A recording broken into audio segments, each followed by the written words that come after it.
It's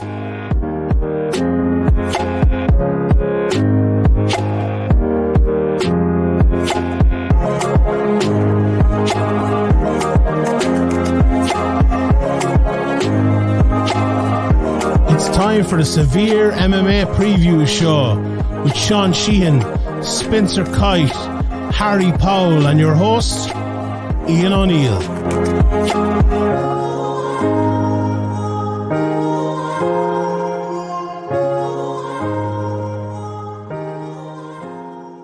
That's right, everybody. It's Ian O'Neill here for the UFC Preview Show, and it's just the two of us. Tonight, I am joined by the Welsh wizard himself, Mr. Harry Powell, all the way from London. I join you myself from Saskatoon, snowy Saskatoon now, Harry. Fuck's sake. We had our first snowfall this week, and it sickened me to my stomach. But look, you sign up, you soldier on. Isn't that right, my friend? Certainly is, sir. Look, the family's in bed, the dog's snoring, and I'm absolutely ready to shout some fucking fights out. Let's go, sir. Let's go is right. And unfortunately, look, we're dealing with a card here. We had a little bit of a conversation before we kicked things off, and there is not too many fights to kind of shout aloud for on this card. But I can tell you something for nothing. The main event definitely tickles my fancy. Calvin Kattar taking on Arnold Allen in the 145-pound division, which has probably a lot more meaning, or given the storylines lately, considering Alexander Volkanovski's decision to move up for his next shot, kind of makes this fight a little bit more interesting. Tim Means versus Max Griffin is the co-main event on the night. That is right. I said Tim Means versus Max Griffin is your co-main event on Saturday night. And there's a couple of other fights happening as well, and we'll talk about them a little bit later on. But we're going to spend a lot of time, Harry, talking about the main event on Saturday night, because, we can wax lyrical about this main event for the entirety of this preview show, and we may well do that. We'll see what happens, but it's definitely a fight worth talking about. It's definitely a fight that is exciting, that has jeopardy, as Graham likes to call it, as well. And I'm interested to see really how Arnold Allen comes into this fight on Saturday night. What has me most excited about this fight, it's what Arnold Allen can bring to the table here against a pretty good competitor in Calvin Kattar, who himself is coming back off a loss from Josh Emmett. Whether it be you agree with it or not is a matter of opinion. But these two guys have a really good chance to put themselves right in the mix for a title shot on Saturday night. How do you feel about the... No, do you know what? We're not going to talk about the fight itself first. Let's talk a little bit about two of them individually first, and what this fight means to them individually. And let's talk about Arnold Allen first, because I think... for Arnold Allen, he is right on the same kind of trajectory as Leon Edwards has been. He's coming up now on this would be, let me see, 13 fight winning streak, which, and 9 of those coming inside the UFC, or 10 of them coming in the UFC. So my question to you is that, why do you think there's not the same level of a hysterics around, say, Arnold Allen and what he's done than we got with Leon Edwards? Now, that being said, Leon Edwards kind of got the push a little bit later on in his run. But here we are, Arnold Allen, who's coming in against Calvin Kattar on the precipice of possibly a title shot, or maybe an interim title, or number one contender shot. He's right there. And it seems to me that there has been very little buzz around this, especially from UK MMA media, especially media back home. And that's why I'm curious to get your kind of opinion on what the buzz is at home as well. For me, I find that a little bit curious. Maybe it's because it's off the back of a big pay-per-view, the biggest one of the year. We're all still a little bit distracted and had our heads turned with that and everything that went on there. But to me, it's kind of like Arnold Allen probably should have been getting a title shot 2 fights ago, if we're being honest. He just is missing that kind of, upper echelon win, shall we say. Dan Hooker in his last fight, great win. I mean, but Dan Hooker moving down to featherweight, probably wasn't the right move for him. We saw that. And I think the result kind of showed that as well. I think a win over Sadiq Youssef is a very good win because Sadiq is an excellent fighter, but, you know, it doesn't have that name value. But he's getting that name value against Calvin Kattar. What's the kind of assessment on the way this is kind of being, you know, I think Josh Thompson came out today and said it's the media's responsibility to promote fights, which is absolute bullshit, to be honest. But there's not really too much hype surrounding Arnold Allen coming into this one. Why do you think that is? Hello, everyone, and welcome to another episode of Speaker's Corner. Yeah. I have the thread of an idea. My thread of an idea, and I'll give you the sneak preview as we're on the preview show of an upcoming, sometime in the future, conversation on Speaker's Corner, and that's that I feel like, regardless of the UK market and the European market being a vast pool of viewership for the UFC, and we know this because there were some recent polls put out where the UFC said that their largest viewership was sort of outside of North America. This is, at its core, a North American organization. And the thread of an idea that I have is that it is more difficult, or at least the question I will pose in the Speaker's Corner for myself, Shawnee, and whoever else is going to join us, is that I think it's more difficult for European fighters to make a splash in the US unless they have a personality that sells to the US audience. Conor McGregor was an enigma. Firstly, he's not a UK fighter. Secondly, he's an enigma in that his personality would have sold on Mars, let alone on Earth. But you look at somebody like Paddy Pimblett, he has a personality that sells very easily to the American audience. He's very braggadocious. He's very large in his personality. He's very outspoken. He's very, I don't want to coin the term American, but he's very large in his personality, right? And that's a very easy sell to the American audience. Somebody like Dan Hardy back in the day was somebody that the American audience could easily relate to. Dan also moved to the US. And, you know, that helped his stock and his standing a lot because he was on radio stations in the US and people got to hear of him and all of this sort of stuff.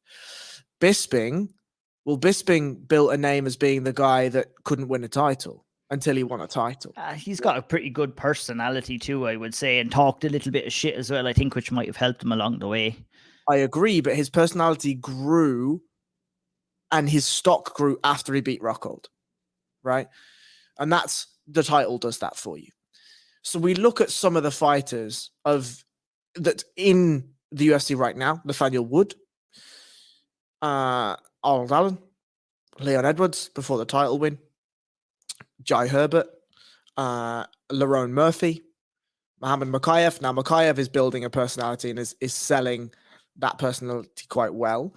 But you look at those guys, and there's some fighters in there, Arnold Allen being the primary example. Lerone Murphy is a very skilled fighter. Nathaniel Wood, a very skilled fighter.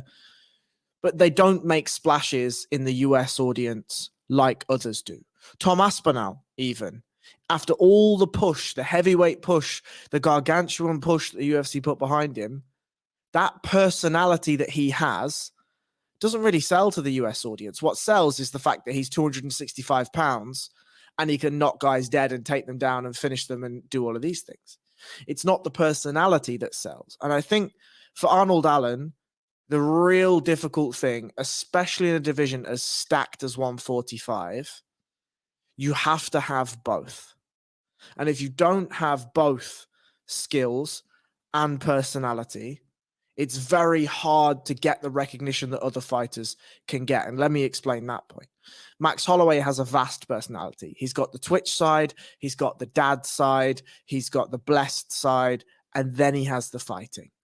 Brian Ortega has the jiu-jitsu background, the Mexican heritage, the Los Angeles stuff, and then he has the fighting. Chang Sung Jung has the Korean stuff. He has all the previous fighting styles, all that kind of thing. Volkanovski's got the cooking show and the Aussie stuff and this and that, and the next thing, and then he has the fighting. I feel like somebody like Arnold Allen, and in some respects, somebody like Calvin Kattar, who are more soft-spoken, who aren't somebody that's going to blow up an Instagram post or a Reddit feed or a Twitter or whatever, we look at the performance against Dan Hooker and we celebrate it. We say, wow, what a fucking win. What a performance. What a way to do it. We look at the Sadiq Youssef performance and we're like, that's flawless. He didn't get hit against Sadiq Youssef. Sadiq Youssef couldn't take him down. This is a fantastic performance. And then it's lost in the waves of personality. Yeah, and it's a problem that we've seen before. It's a problem that we're going to see again down the line. But what's the answer to it? Like, you know, we're talking about Arnold Allen, who is looking for his 10th win in a row inside the UFC. And, you know, we may be blue in the face from talking about this time and time again with other fighters, but look, he's fighting again on Saturday night. This is something that's happening.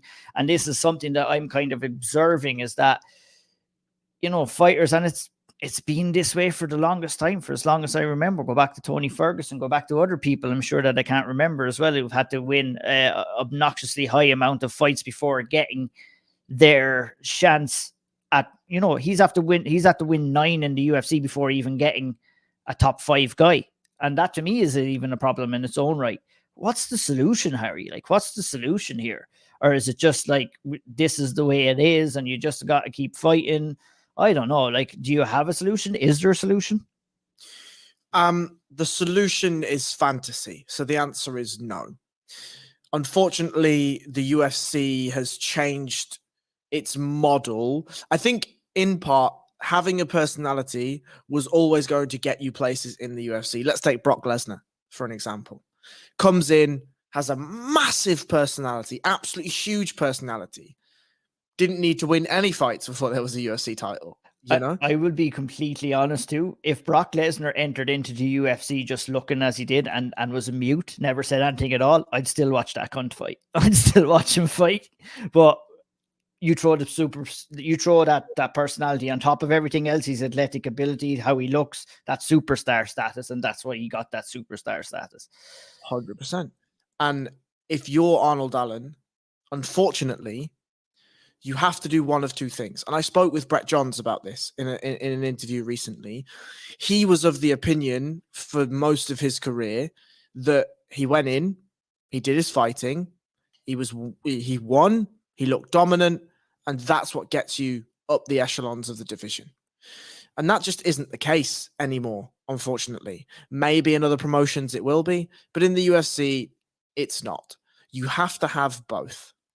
And I'm not sure necessarily that a win here against Calvin Kattar, let's say he finishes him, which is very difficult to do. Calvin Kattar is somebody that doesn't get finished very often. If Arnold Allen goes out there, puts on a clean, perfect performance, 5 rounds, even stops him, I'm not even sure that gets him a title shot. Because the other side of this is he goes out, finishes Dan Hooker in a round, the first finish that he's had since 2018. What happens? Who does he call for? Calvin Kattar. Yeah. And I think that was his first mistake after that fight, to be honest, was calling out Calvin Kattar, because I feel, you know, in fighting Dan Hooker, it was a good name, exciting storyline with him moving back to featherweight, but the result is the result, and it was a massively impressive performance in there. And I think everyone was surprised, except from Arnold Allen, not the fact that he won, but the manner that he won in, because, you know, we had seen a reserved approach, and maybe this is him telling himself that, you know, fuck it, I've been winning the way I've been winning and it's getting me nowhere, so now let's go in here and let's just throw caution to the wind. And I feel that he did that against Dan Hooker. I will slightly disagree with the notion that it was an impressive win for one reason. Mm-hmm. He did a vlog a couple of weeks after, and I watched it because this guy doesn't do a lot of media. And I actually think this is important. Prior to the Sadiq Youssef fight, he came out and said, I'm going to build up my YouTube channel again. That's him noticing. That's him telling himself, look, lads, the fighting isn't enough. I need to do more. But he said in that have vlog, his management and other people telling him that long ago as well, you know. Right. But in that vlog, he comes out and he says, that's not the way I wanted to fight against Dan Hooker. But in the first exchange, he cracked me with a left hand and my left eye went blind. So he said, I just said, fuck it. I can't see. Let's just throw some hands. Now, we'll get into the breakdown of the fight in a little bit, but that to me shows a touch of immaturity. Just a touch. But if you go in there and you hit adversity and you just launch your game plan immediately out of the window and you're like, fuck it, I'm going to stand and bang with this cunt. Maybe he knew something that we didn't know as well. I feel that it's harsh to criticize that given the result, but I definitely do understand what you're saying there is that, you know, you're not going to get away with that kind of tactic against everybody and anybody. And one would argue that he's not going to get away with it with Calvin Kattar on Saturday night, because he's not going to get Kattar out as easy as he got Dan Hooker, a guy who is a stalwart in the 145-pound division, a guy who's willing to take the bit by the teeth and not afraid to take some damage, willing to trade in the pocket. And that's what has me curious for Arnold Allen heading in there against someone like Calvin Kattar. Let's talk about Calvin Kattar for a minute. You know, a very, very disappointing and what had to be kind of career-changing, eye-opening loss against Max Holloway, where he was basically destroyed. And he was destroyed by Max Holloway with his own game. He got completely outstruck. And I mean, when you're faced with that predicament, that's soul-destroying as a fighter, because you're preparing for a fight like that. You're ingraining your belief. You're ingraining your game plan is going to work. And I mean, it's something that's not talked about is what mental effects a loss can have on someone. Like, we just talk about wins and losses like they're having, and, you know, we can't get into it. We don't have the time to get into it. They don't give us the time to get into it with all these shows coming up. But to go in there and to believe, because every fighter that's going in there goes in there with the belief that they're going to win. Every single one, because you have to be delusional. And when you go in there and you lose, it's heartbreaking. When you go in there, maybe you get injured and you can't continue on, that's heartbreaking too, but that's out of your control. The problem with that loss against Max Holloway for Calvin Kattar was that everything was in his control right up until the fight happened, and then he lost control and Max Holloway just completely outstruck him on the feet. And I can imagine that must have been so difficult to come back from, but he did. He came back against Giga Chikadze, and he came back rather impressively too. And, you know, that showed to me, you know, he does have the heart and desire to pick himself back up, because we've seen it time and time again, Harry. You know, fighters mightn't respond back after that loss. Like, a lot of fighters would have been beaten that badly by Max Holloway, and we might have not seen them fight the same ever again. I think Kattar came back, but I think he's dealing with the limitations of his career coming to a close now as well. And I'm just wondering, is this maybe the perfect storm for Arnold Allen to come in here and get a win over Calvin Kattar, who, you know, arguably, how did you score that fight with Josh Emmett? I mean, that was a razor close fight. It's the Rob Font, Chito Vera kind of esque, where it's like, yeah, you land more, but which is more impactful? And I fucking said it about the flyweights, and it's a thing that's going to come in. Is like, if you're a heavy hitter in any division, especially in the lighter divisions, and you can hit with more impact, you are going to win fights. And it's something I feel a fighter should be relying on with caution when fighting on the feet. When it comes to judging, that's what the judges are going to be looking for, those impactful strikes. Never mind landing 100 strikes. If you land 5 big ones, you're going to win that round. And that's the way the criteria is, whether you like it, whether you don't. But back to Calvin Kattar, he's coming into probably his last run at a 145 if he's to have any chance. The Arnold Allen match probably would have been matched whether he won or lost that Josh Emmett fight. So I don't know whether the UFC is considering his loss a win or whatnot. It's crazy the way they work things out right now. But with Calvin Kattar, how do you think that his mindset is coming in to this fight? And are we looking at a guy who has his last chance to make a title run? And what do you expect to see from him against Arnold Allen? So there's a lot to unpack. Yeah, I know. Sorry, I went off on one there. So The first question was, how did I score Emmett and Cater? Live, I thought Josh Emmett had just done enough, and I called it based on impactful striking. Both got hurt, both were bloodied, both were rocked. But I just thought that over the 5 rounds, the more immediately impactful shots in each round came from Josh Emmett. I don't think it was as clear cut as Chito Vera, Rob Font, but it's the same ilk that you're talking about. Both fighters, Rob Font and Calvin Kattar, are voluminous strikers. They are, I'll use a fancy word, they're viscous strikers in that the shots flow really easily. And I was going to say, the last time I heard the word viscous was in school talking about volcanoes. And that's exactly how Rob Font and Calvin Kattar like to fight, is they'll cover you like a volcano and then burn you alive if you're not able to seep through. What do I expect from Calvin Kattar? The answer is more of the same.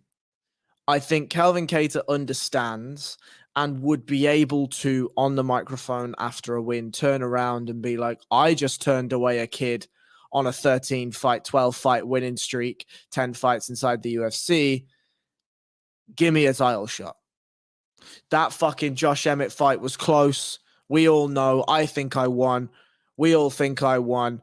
I just fucked up Giga Chikadze. He was another prospect. Alex Volkanovski's exiting the division.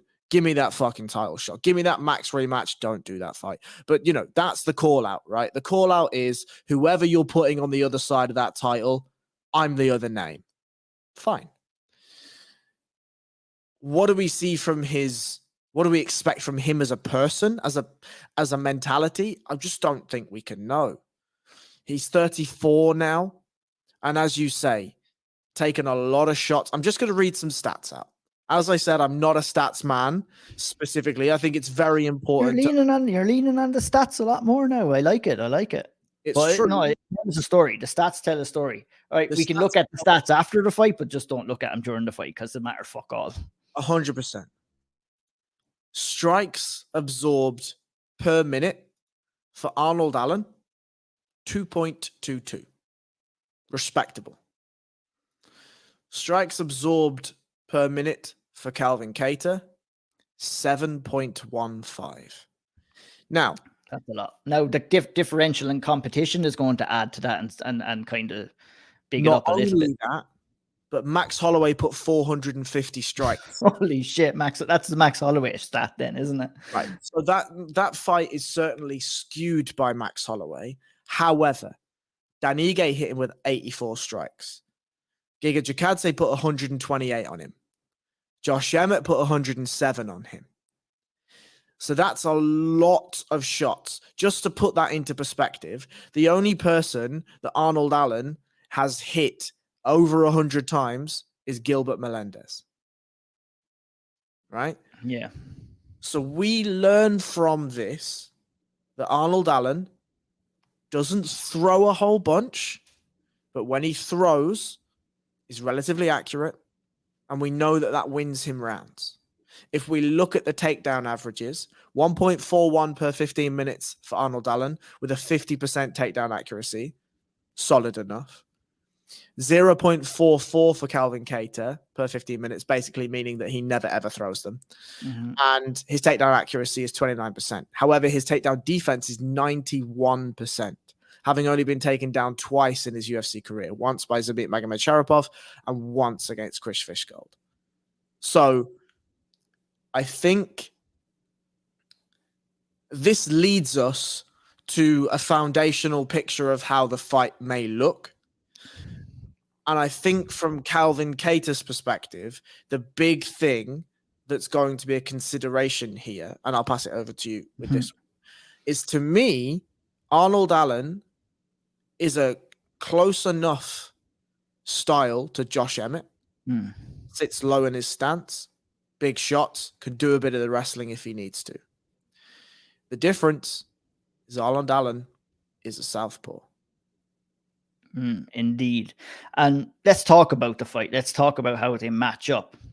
For me, when I'm looking back at Calvin Kattar, what I see in his style, and if we were to compare, some of the movements that happens with him during fights, I think that Calvin Kattar, and you can agree or disagree with me here, Harry, I think that Calvin Kattar definitely does his best work when he is allowed to fight on the front foot, when he is the guy taking the lead, when he is the guy that is, landing first and not being pushed back by the pressure, winning the foot battle.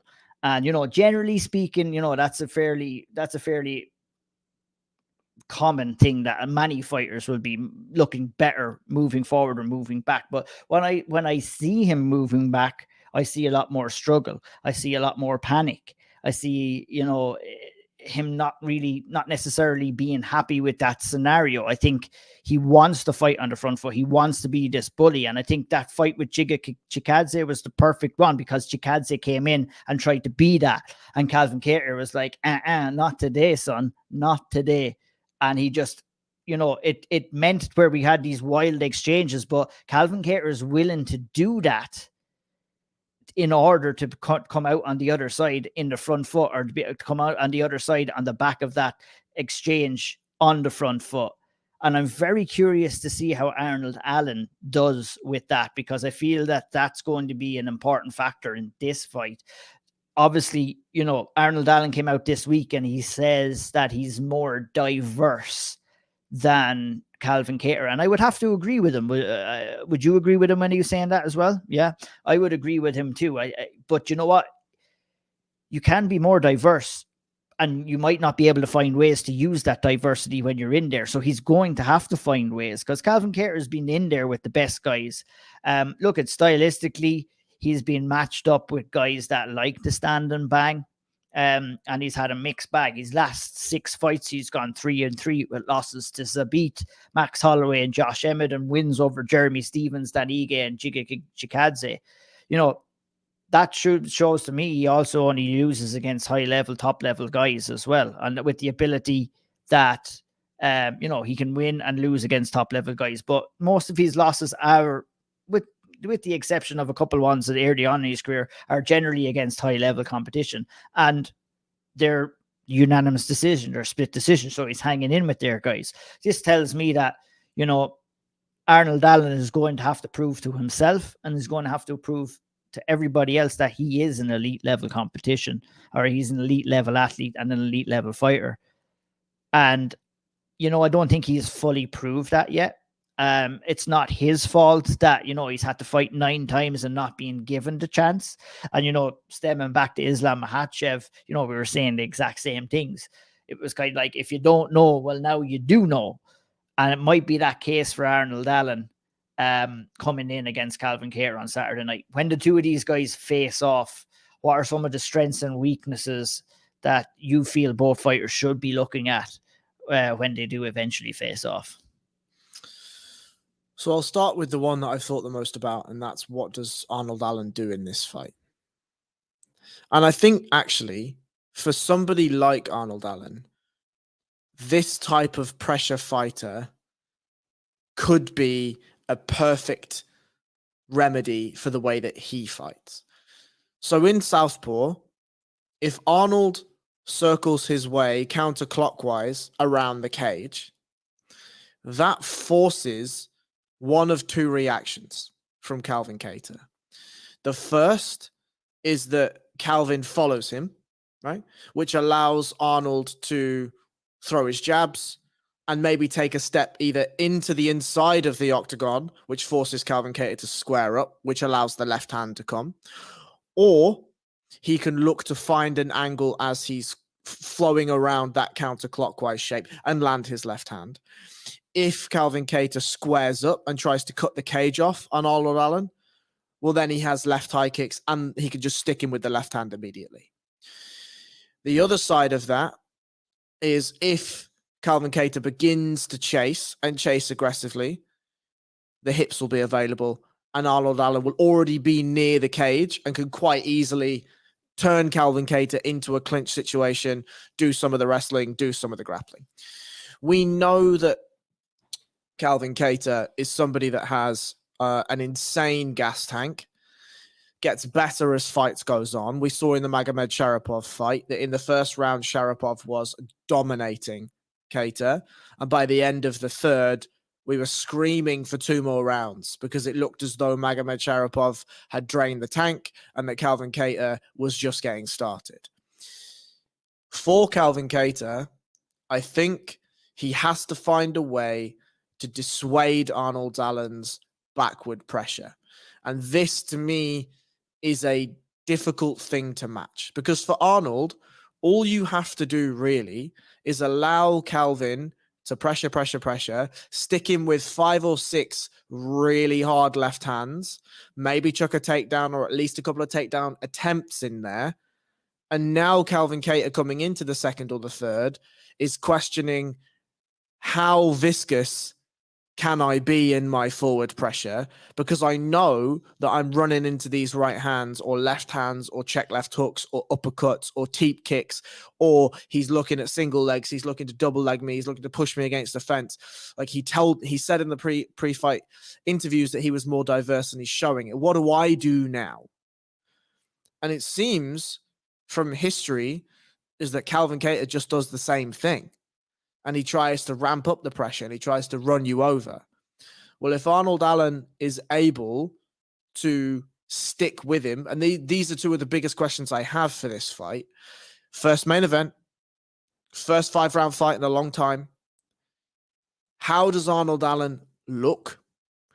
Does his power and his athleticism and his pop and his explosivity continue and carry over 5 rounds? We've seen him pull Hail Mary submissions against Mads Burnell when he was getting thoroughly outboxed and then found a ninja choke from nowhere. We've seen him go 3 hard rounds with Sadiq Youssef and look flawless. So I think this to me feels a little bit like one of the old boxing fights, right? Where Arnold Allen is the B-side, but everyone's talking about him. Like everyone's looking at him like he might just be the guy, and they're putting him in with a really, really good contender at the top of the rankings and using this to just sort of see, is this going to be the guy or is this not going to be the guy? Yeah, I couldn't agree more with pretty much everything that you said there. First of all, back to the game plan. For me, for Arnold Allen, it's landing on the feet little and often. If you're going to get into a pot shot kind of a contest with Calvin Kattar, you're not going to win. Kattar is way too tidy on the inside, way too crisp with his boxing. And we've seen that with his jab time and time again. He just eats guys alive. So you're either going all the way in, landing big, and then getting the fuck out of there. Like you said, forcing them moving anti-clockwise is going to open up the hips. Whenever Calvin Kattar wants to put that pressure on, that's when you're level changing. Like you said, you don't need to take the guy down. You just need to do the movement. You just need to throw the feint. You just need to get him thinking about it. And I feel Calvin Kattar is going to have in the back of his mind, if the fight is going somewhat similar to the Josh Emmett, whether he thinks that he won or whether he thinks that he didn't, is that mentality going to force him to change his plans? Does he have the ability to change up his game plan if anything is going wrong? I'm not so sure. With Arnold Allen, we have seen it. Like you said, he pulls submissions out of the bag. He can, adapt and just go fucking ham like he did against Dan Hooker last time when he was hurt. We know he has that ability to change up. What we've seen against Calvin Kattar, and one thing that's very important that we all talk about at the highest level, is your ability to switch up your game plan and your ability to switch up your styles mid-fight.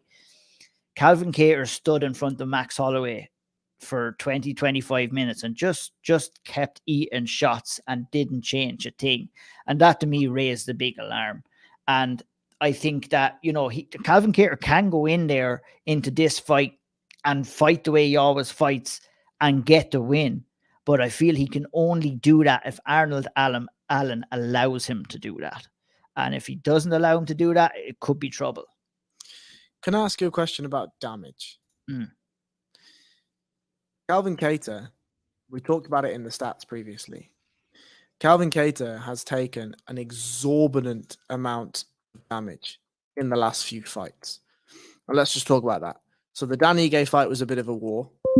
He then goes in against Max Holloway and gets decimated, right?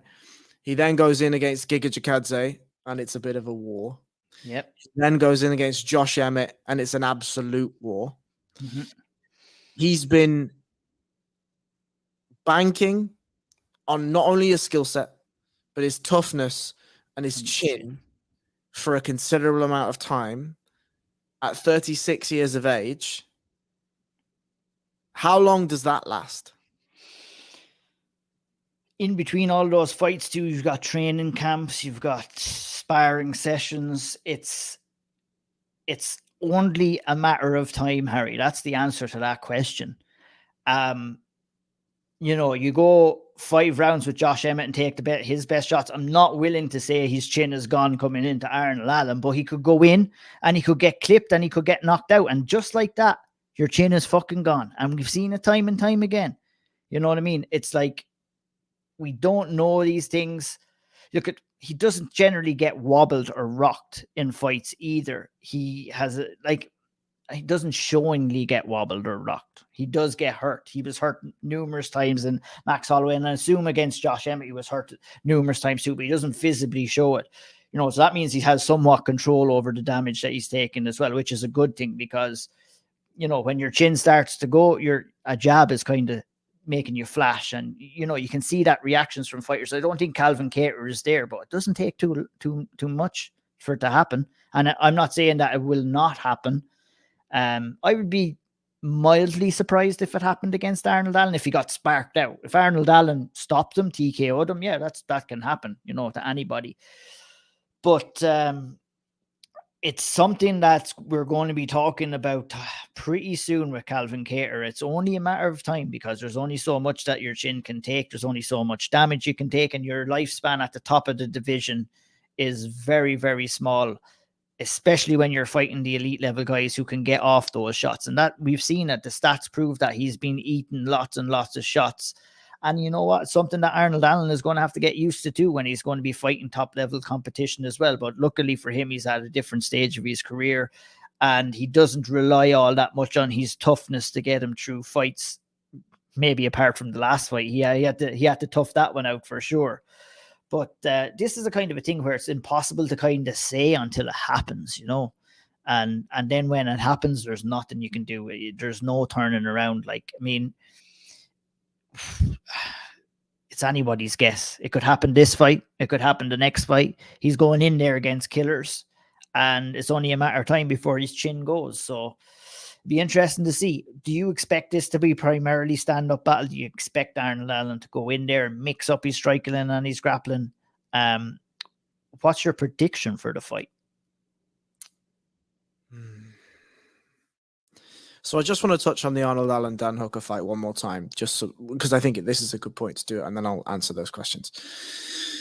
I do think one of the questions I have with Arnold Allen is, I find, and maybe this is a bias because of the situation we are in at the moment with the personality era of the UFC, but it feels as though Arnold has questions for himself going into this. And it feels like those questions, and he sort of talked about this before, about, well, can I do a main event? Can I do a 5-round fight? Can I beat one of these elite guys at 145? And the thing that hangs in my brain just a touch with this Dan Hooker performance is that this is a man that went to TriStar, and we know when you go to TriStar, you're going there for one reason. And that reason is that Firas Zahabi puts together very disciplined game plans. Very, very disciplined, very diverse, very in-depth game plans. And having spent some time at TriStar myself and watching the fighters go, everything is very strict. Sparring is strict. Grappling is strict. He runs a very tight ship.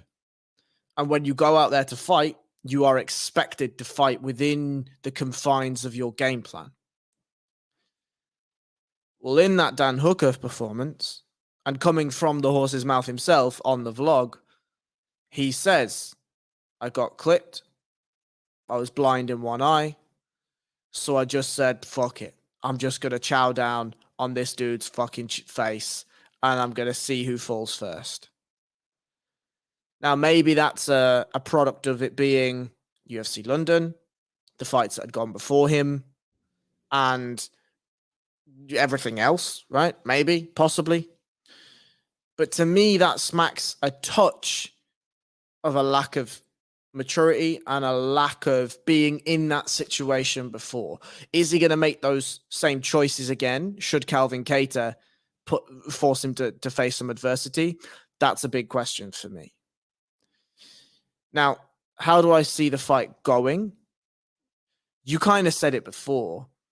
We're not going to know until we see it, right? My inclination always will tell me that we should go with the most diverse option. But when we look at Arnold Allen, yes, he can crack. Yes, he can strike. But we know that Calvin Kattar is a supremely skilled striker on the front foot. And I've already said that I think one of Arnold's best routes to victory is allowing Calvin Kattar to do the forward pressure fighting. And we know that Calvin Kattar has a very high takedown defense at 91%, having only been taken down twice in his career. So for Arnold Allen to get him to the mat and get him to the mat a number of times, that's an interesting equation. But I think one of the big X factors for Arnold Allen is his raw strength. We've all seen the vlogs of him and his absolute unit of a father lifting crazy weights in his homemade death trap of a gym in his back garden. We've seen him deadlifting crazy numbers. We've seen him doing all of this stuff. And he's a very, very physically imposing, very, very strong athlete. That is a big X factor, an undeniable X factor. Because there's times in grappling situations when technique isn't working and you just say, fuck it, lads. I'm just going to outstrength this cunt. And that is an X factor. So I have to lean towards Arnold Allen purely because I think that it is, it's in my philosophy when picking fighters to pick the most diverse and well-rounded mixed martial arts fighter as we're going into a mixed martial arts fight. But I think that this fight specifically for Arnold Allen poses really, really interesting questions. What about you?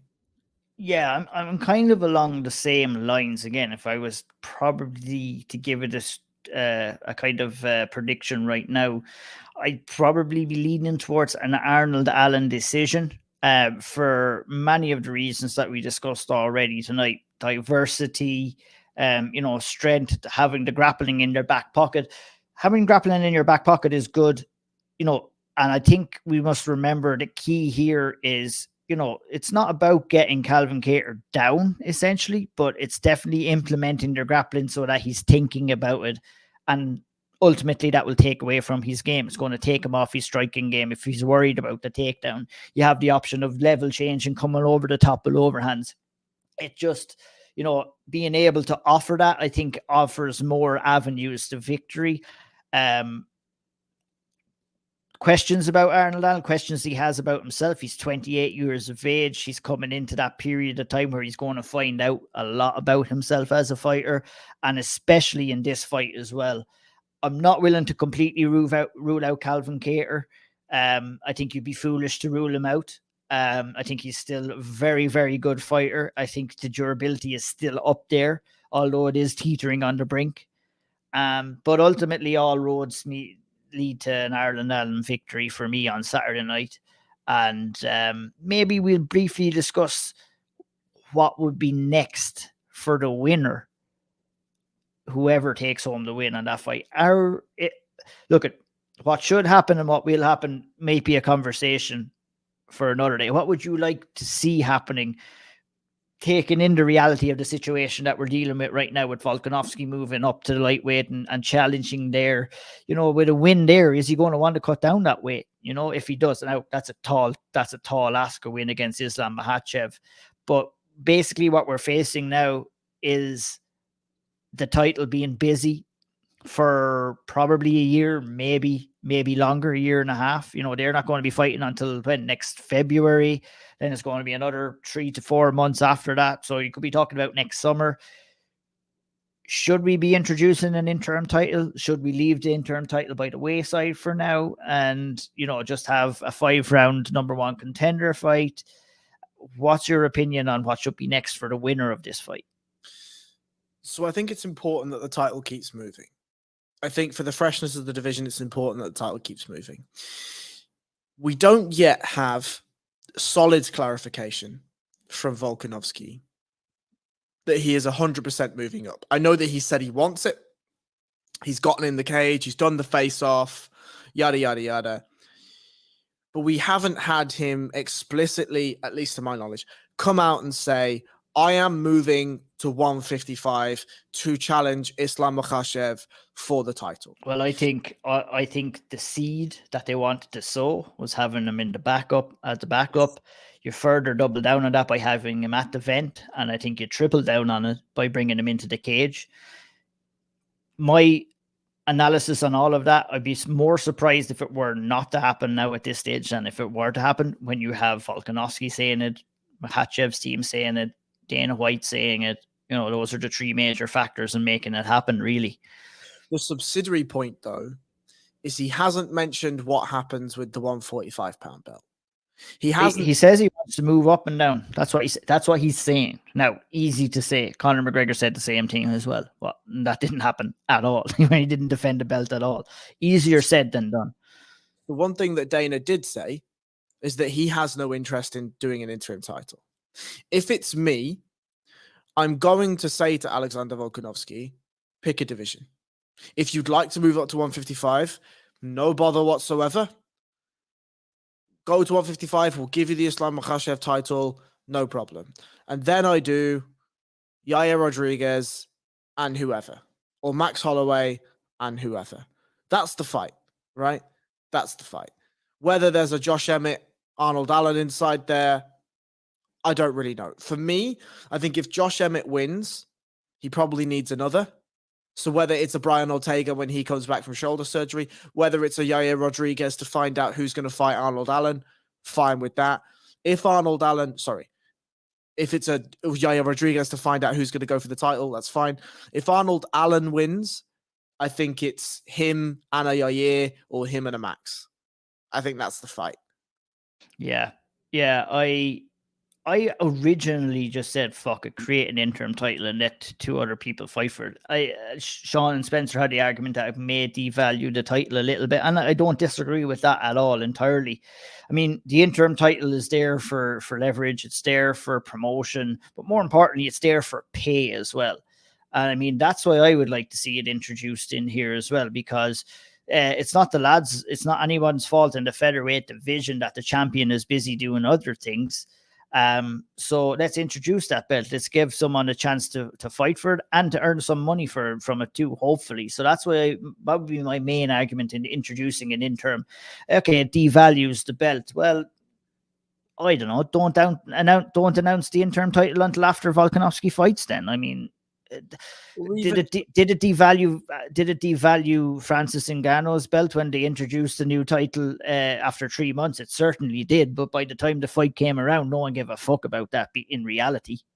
I also think that, do the belts hold that much value anyway? Not as much anymore, I don't think. Only for the cash check. That's it, man. Only for that pay-per-view points. I think that's the only value that it holds right now. Right, but when we say devalue the title, we're talking about that from the perspective of the fans. We're not talking about that from the perspective of the fighters. Are you devaluing the title by not giving a guy on a fucking 9 or 10 fight win streak a title shot? Right. And that's another way. This is kind of my point, because to me, from a fan perspective, all the title means, all it signifies is it says to the audience, these are 2 good fighters. These are two elite fighters, and they're going for this piece of leather and gold, right? To the fighters themselves, I think the value of that title means far more than it does to anyone else, because there's reverence inside the community that is the fighters, that if they can say, I had a UFC belt wrapped around my waist, that means everything to them.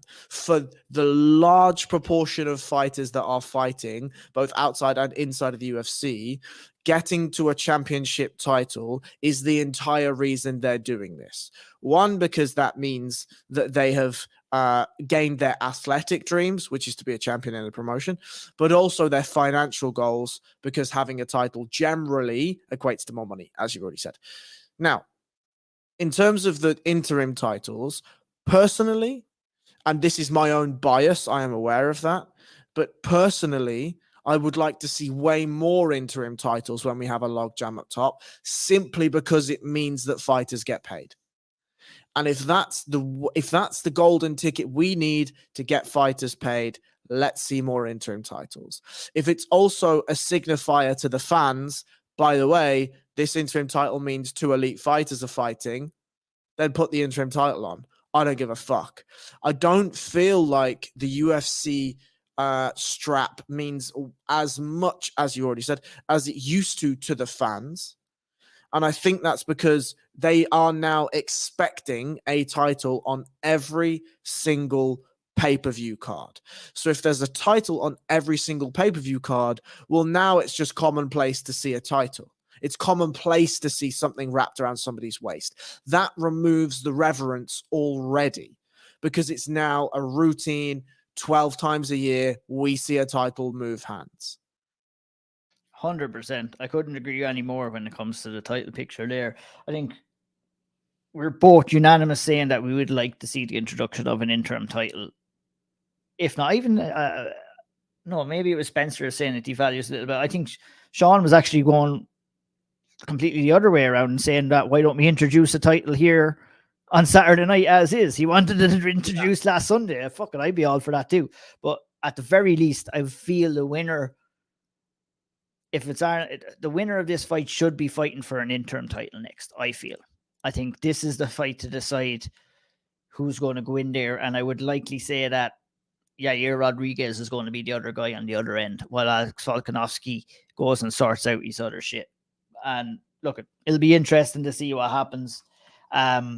And we will break it all down as it does happen. Let's take a brief look. And when I say a brief look, I mean a brief look at the rest of the card. I'm going to take you through the fights, Harry, on the rest of the main card. 170 pounds, Tim Means takes on Max Griffin in the co-main event. At heavyweight, Waldo Cortez Acosta comes in undefeated to take on Jared Van Der Raa. Tresean Gore versus Josh Frem. Just Dustin Jacoby versus Jacoby more so takes on Khalil Roundtree to open up the main card. And we're going to stop there and we're going to talk about this fight for a minute, because this is just going to be a really interesting striking battle between two high-level strikers. Justin Jacoby has had some K1, some glory experience, the champion there. Khalil Roundtree, obviously, is known for going over, ingraining himself in Thailand and picking up all of his skills over there and showcasing them in the octagon for many years now. This is one it's an exciting fight, and it has the makings of an exciting fight, with probably a vicious knockout towards the end of it if it plays out the way I'm expecting to. How do you see it going down, Harry, and why are you excited about this fight? I'm excited about this more for the storylines. Khalil Roundtree is somebody that we've seen change his style completely, which I think is a really, really interesting storyline to any fighter. We often see fighters add to their core style, maybe change a couple things, maybe add a stance switch, maybe add a couple takedowns, whatever. Khalil Roundtree switched his style entirely from being a flat-footed big hitter to a bouncy Muay Thai guy. So that to me speaks depths of sort of his malleability as a fighter and his malleability as a human. And I find that very interesting when he goes and does his fighting. And Dustin Jacoby has been very, very quietly building a significant win streak. He's on, what is he now? 1, 2, 3, 4, 5, 6. A 6-fight winning streak in the UFC. Crazy. With a draw to Ion Cutelaba. And some good wins in there. You know, not fantastic wins, but this is like heavyweight. There's not a ton of fantastic fighters in there. And I feel like if he goes in and he knocks off Khalil Roundtree, whether that's a decision, a good decision, or even a finish, well, then he has to jump on the mic and call for a big name because he's probably earned it. You right? got to call a top 10 guy if he gets the win here. 100%, especially a win against Khalil Roundtree as well, who, you know, look at Roundtree's record is 10-5, but he's no easy out. You're always going to get a good fight.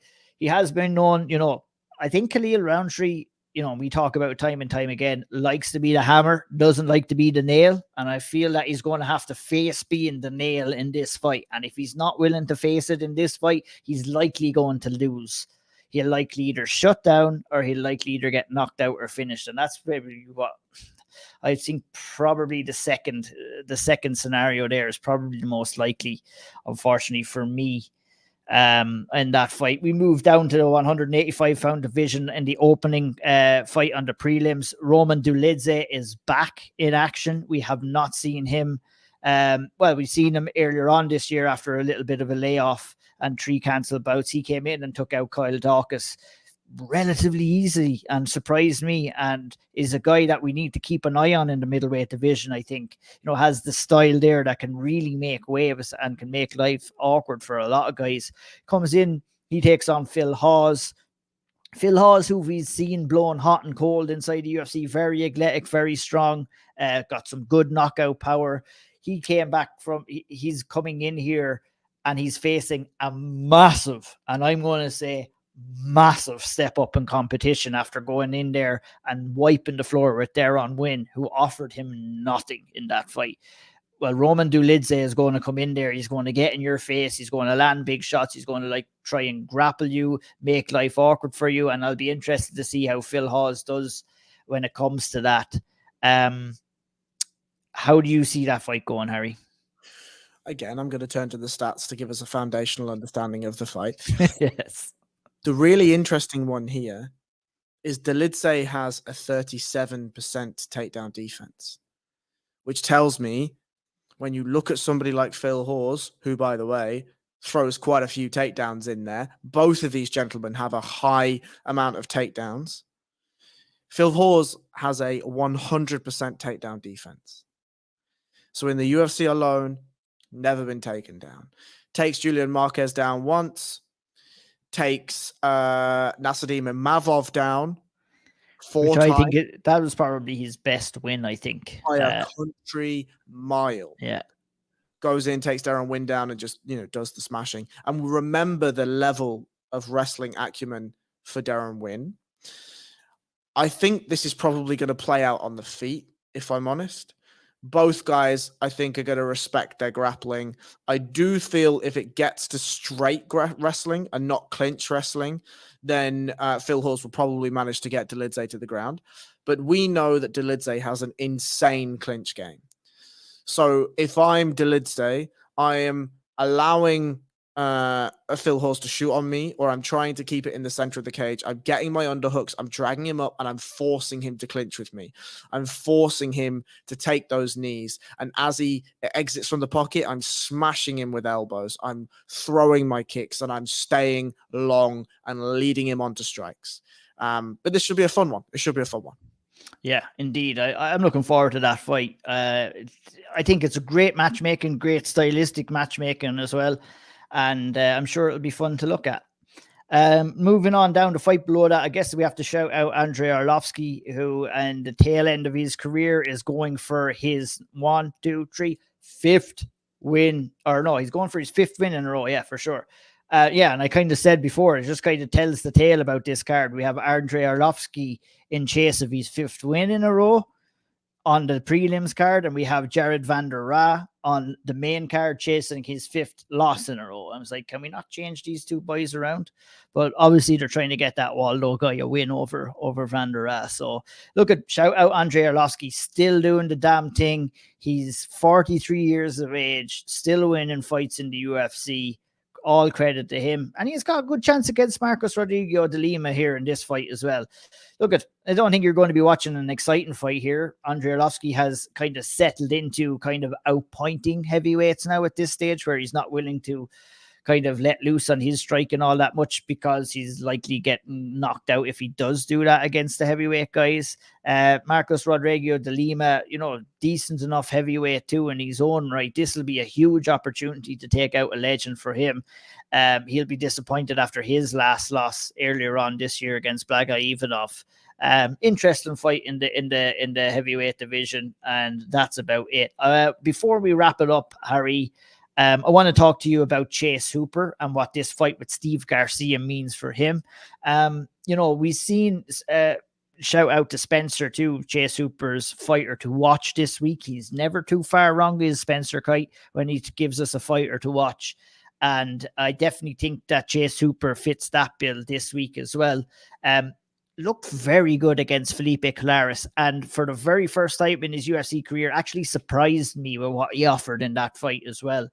Are you expecting to see something similar against Steve Garcia, who in my opinion is, you know, a similar enough opponent to Felipe Colares, maybe a slight little jump up in talent and in competition here, but nonetheless, I feel that, you know, Chase can come in here and he can get the win against Steve Garcia if he can get the fight down to the ground. Look, I think what we forget is that Chase Hooper is 23 years of age. And I mean, just turned 23 last month. And I think that, yes, it is probable that he was signed to the UFC too early.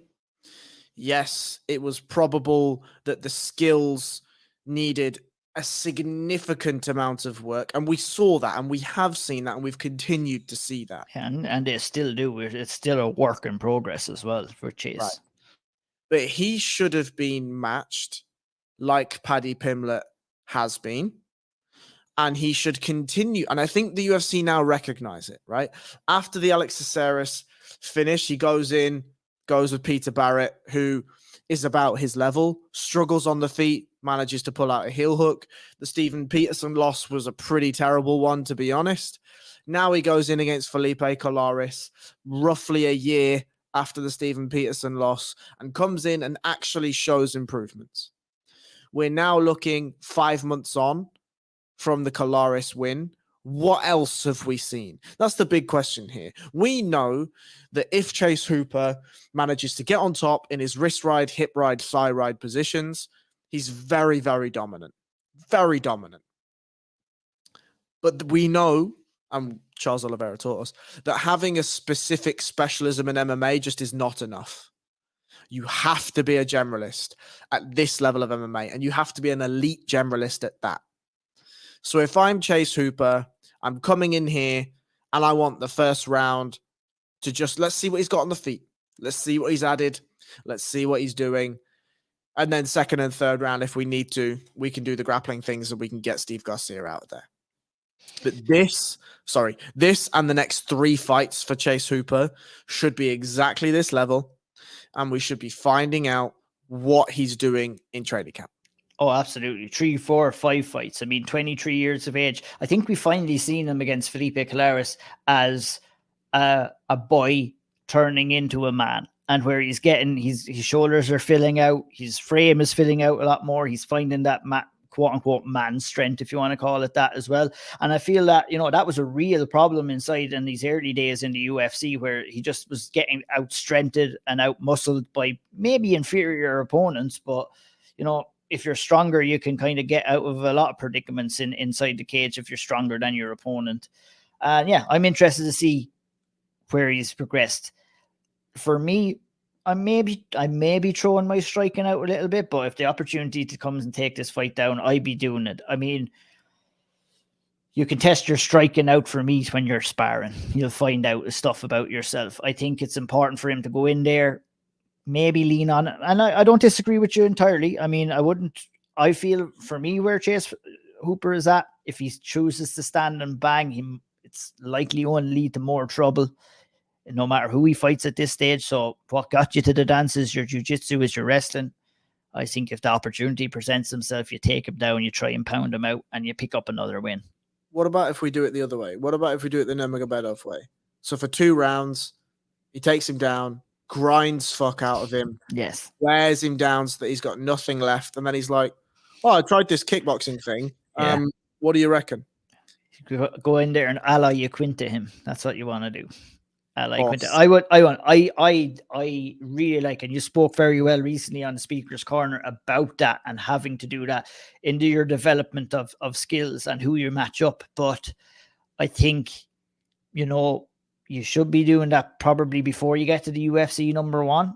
And I mean, he's not probably had the chance to do that because he got signed to the UFC so young in his career and so young in his life as well. So unfortunately, the learning block comes with the most harshest kind of penalties possible inside the octagon. And, if you're not on song, you will get found out. And it'll be interesting to see how Chase Hooper handles his next test in Steve Garcia Saturday night. That rounds us up, Harry, unless you have anything else to add. There's not a whole lot else going on in the card. Calvin Kattar and Arnold Allen, worth tuning in for alone. That's going to be a fascinating encounter at the top of the featherweight division. We'll be back next week as always to break down the next UFC card. Want to give a shout out to everyone who's listening here and everyone who's subscribing to the YouTube channel. Thank you so much. UFC 280 was our most successful preview show by a long shot. Did massive numbers. So thanks to everybody. Thanks to everybody for tuning in, sharing, liking, subscribing, and continue to do that. Continue to support us here at Severe MMA.